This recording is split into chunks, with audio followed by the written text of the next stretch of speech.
जब तक रसूलुल्लाह सल्लल्लाहु ताला अलैहि वसल्लम मक्का मुकर्रमा में मौजूद थे, तब तक कोई भी ऐसा वाक़या नहीं मिलता है कि जिसके अंदर यहूदियों का जिक्र किया गया हो।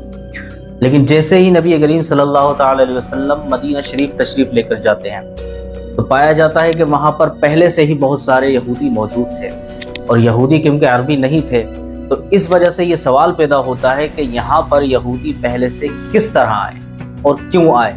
ये सवाल यहाँ पैदा हुआ करता है। तो इस सवाल का जवाब जानने की आज हम कोशिश करेंगे। तो आज से तकरीबन 70 साल पहले 3 नौजवान लड़के फिलिस्तीन के अंदर पहाड़ियों की सैर कर रहे थे। तो वो घूमते घूमते एक ऐसी जगह पर पहुंचे जहां पर एक गार मौजूद थी।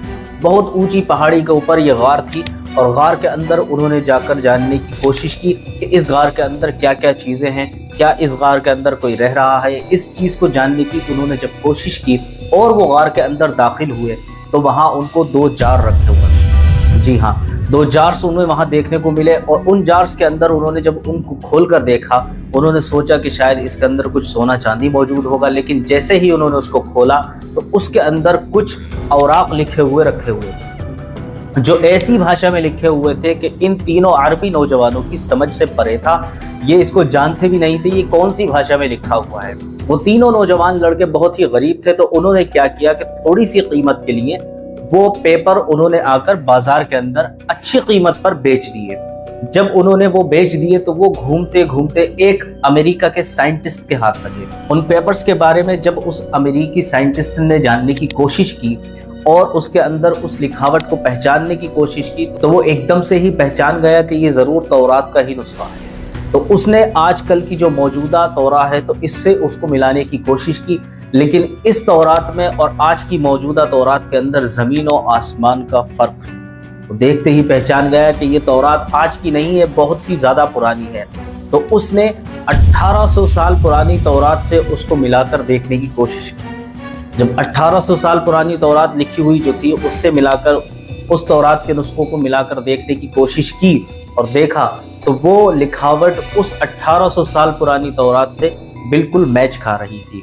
तो उसने कार्बन डेटिंग के जरिए जानने की कोशिश की ये पेपर कितने पुराने हैं। जब उसने इसको जानने की कोशिश की, तो उसको पता चला कि तकरीबन 2200 साल पुरानी ये तौरात है, जिसके नुस्खे इन फिलिस्तीनी लड़कों को एक गार के अंदर मिले। 2200 साल पुरानी। तो ऐसा क्या था इस तौरात के अंदर कि जो इसको दुनिया की नज़रों से ओझल करके इस तरह से छुपा दिया गया था कि ये दुनिया वालों की नज़रों से इतनी दूर हो गई थी कि आसानी के साथ सामने भी नहीं आई।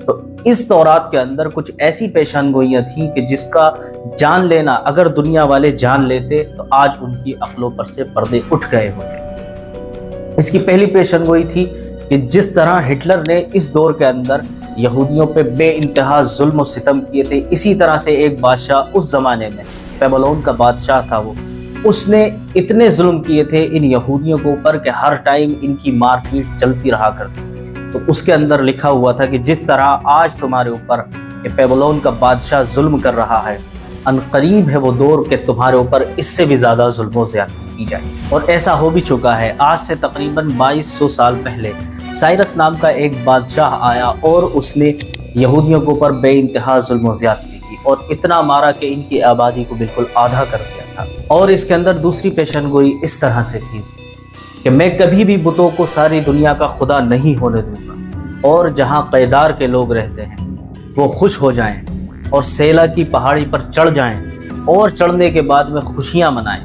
अब क़ैदार और सेला इन दोनों को याद रखें। क़ैदार हज़रत इस्माईल अलैहिस्सलाम के बेटे का नाम है, और क़ैदार वही हैं जिनकी औलाद के अंदर से नबी करीम सल्लल्लाहु ताला अलैहि वसल्लम भी पैदा हुए। अब सेला किस जगह को कहा जाता है, तो किसी और की बातों पर न जाएं, गूगल मैप सबके पास मौजूद है, आप इसके ऊपर सर्च करके देखें। आप सर्च करके देख सकते हैं सेला अरब। जी हाँ, बिल्कुल सेरा अरब जब आप गूगल मैप के ऊपर लिखेंगे, तो आपको बिल्कुल मस्जिद नबवी के 500 मीटर दूरी के पास में एक पहाड़ी नजर आएगी। यहाँ के रहने वाले लोगों के बारे में पेशनगोई तौरा के अंदर पहले ही की जा चुकी थी। सेला की पहाड़ी पर चढ़ जाएं और खुशियां मनाएं। और क़ैदार के लोग, और क़ैदार के लोग कौन थे? जो क़ैदार थे उनकी औलादों ने आकर ये मदीने के अंदर, अरब के अंदर बहुत बड़ी अपनी रियासत भी कायम की थी। तो वो लोग यहाँ पर आकर बस गए थे। और पेशनगोई कब की जा रही है? बहुत ही सालों पहले। تو اس پیشن گوئی کی وجہ سے جو ادھر ادھر یہودی آباد تھے تو انہوں نے یہ جان رکھا تھا کہ ہمارے پاس ایک اور نبی آنے والا ہے جو ہمارا آخری پیغمبر ہوگا، اور وہ ہمارا آخری پیغمبر قیدار کے لوگوں میں سے ہوگا، اور قیدار کہاں پر؟ سیلا میں آباد ہوں گے، اور سیلا کی پہاڑی پر چڑھ کے ہم کو خوشیاں منانی ہیں۔ تو دور دراز جہاں جہاں یہودی آباد تھے وہ تمام یہودی دوڑتے ہوئے آ کر مدینے کے اندر انہوں نے اپنی آبادی کو بسا لیا۔ جب مدینے کے اندر آبادی یہودیوں کی بڑھنے لگی تو اس کو دیکھ کر عربی لوگ جو تھے ان کے کاروباری اسٹائل سے تو بہت زیادہ خوش ہوا کرتے تھے، لیکن یہودی اپنی فطرت سے مجبور تھے، وہ جہاں رہتے ہیں دنگا فساد ان کا کرنا عادت رہا کرتی ہے، تو وہ عربیوں سے اکثر لڑ جایا کرتے تھے۔ بہت ہی زیادہ تشدد والی جنگیں ہوا کرتی تھی جس میں بہت سارے عربی بھی قتل ہوئے، بہت سارے یہودی بھی قتل ہوا کرتے تھے، لیکن اکثر کیا ہوا کرتا تھا کہ عربی جو تھے وہ یہودیوں پر حاوی ہو جایا کرتے تھے۔ یہودی بھاگتے ہوئے یہ کہا کرتے تھے آج تو تم ہمیں ستا لو، لیکن ان قریب ہے وہ وقت جب ہمارا پیغمبر آئے گا، اس دن ہم تم سے نپٹیں گے، اس دن ہم تمہارا سامنا کریں گے اور تمہیں دوڑا دوڑا کر ماریں گے۔ تو عربی ان کے اوپر بہت ہنسا کرتے تھے اور اسی طرح ان کی کہانی چلتی رہا کرتی تھی۔ تو ایک دن کیا ہوا کہ عرب کے اندر جب نبی کریم صلی اللہ تعالی علیہ وسلم نے نبوت کا اعلان کیا مکہ مکرمہ کے اندر، تو مکے سے ایک شخص مدینہ آئے ہوئے تھے۔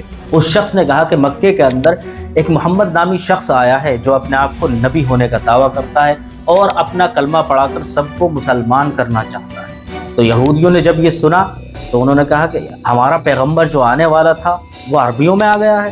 یہیں سے ان کے دل کے اندر بوجھ شروع ہو گیا کہ جن عربیوں کو ہم دوڑا دوڑا کر مار رہے ہیں اور عربی ہمیں مار رہے ہیں، اور عربی جو تھے مدینے کے اندر موجود انہوں نے بغیر سوچے سمجھے اپنے دل کے اندر نبی کریم صلی اللہ تعالی علیہ وسلم کا کلمہ پڑھ کر اسلام قبول کر لیا۔ کیوں کر لیا؟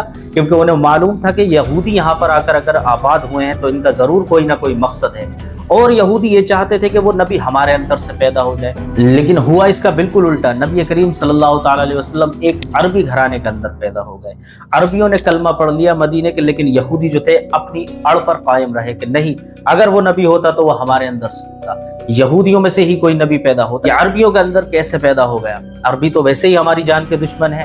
اب نبی کریم صلی اللہ تعالی علیہ وسلم جب مکہ مکرمہ چھوڑ کر مدینے کے اندر تشریف لائے ہیں تو وہاں کے جو مسلمان تھے جنہوں نے آپ کا بہت ہی اچھے سے ویلکم بھی کیا، آپ کی شان میں قصیدے پڑھے، لیکن یہودی جو تھے وہ بالکل نبی کریم کے خلاف ہو چکے تھے۔